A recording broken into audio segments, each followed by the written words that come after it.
ସଠିକ୍ ସ୍ଥାନରେ ଜୀବନର ଅର୍ଦ୍ଧାଧିକ କାହିଁକି ଆ ପଛରେ ମାତିଛ। ବଡ଼ ବିରକ୍ତ ହେଇକି ପତ୍ନୀକୁ କହିଲେ, କାହିଁ ତମେ କ'ଣ ଖୁସିରେ ନାହ କି ମୁଁ ଏତେ ଧନ ସଂଗ୍ରହ କରିବା ଫଳରେ ये सुंदर घर, ये गाड़ी, ये अलंकार, ये वस्त्र, समाज जो सम्मान और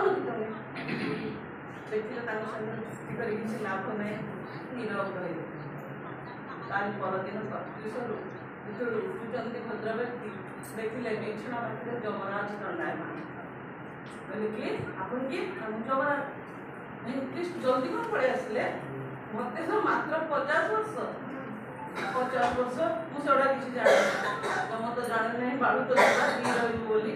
भावी मुझे वयस्क जाने तुरंत बाहर पड़े देख जमराज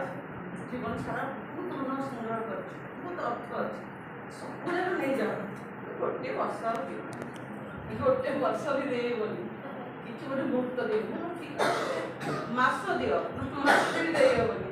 ठीक अच्छे गोटे सप्ताह दियो ना सप्ताह भी नहीं विलम्ब हो तुरंत चल ना गोचार बेटा नहीं ठीक अच्छे गोटे दिन दियो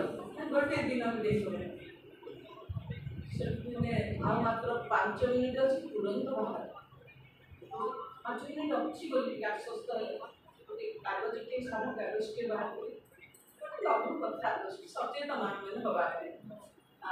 कलम बाहर कर लिखले लिखले तुनी को जानू मो जीवन समस्त अर्थ को प्रतिबदल करी विनिमय गोटे अधिका प्रश्वास मु किणी पारि ना तेणु तो अनभुचर के आपण मैंने समस्त द्वितीय जदि अमर होगा चाहिए किए धन नुह संपत्ति नुह पदपदवी नुह ये द्वितीय स्वर ये कवि साहित्यिक एत काल केड़े महाकवि गले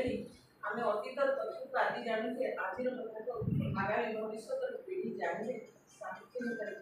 बचे रहा आनंद सार विषय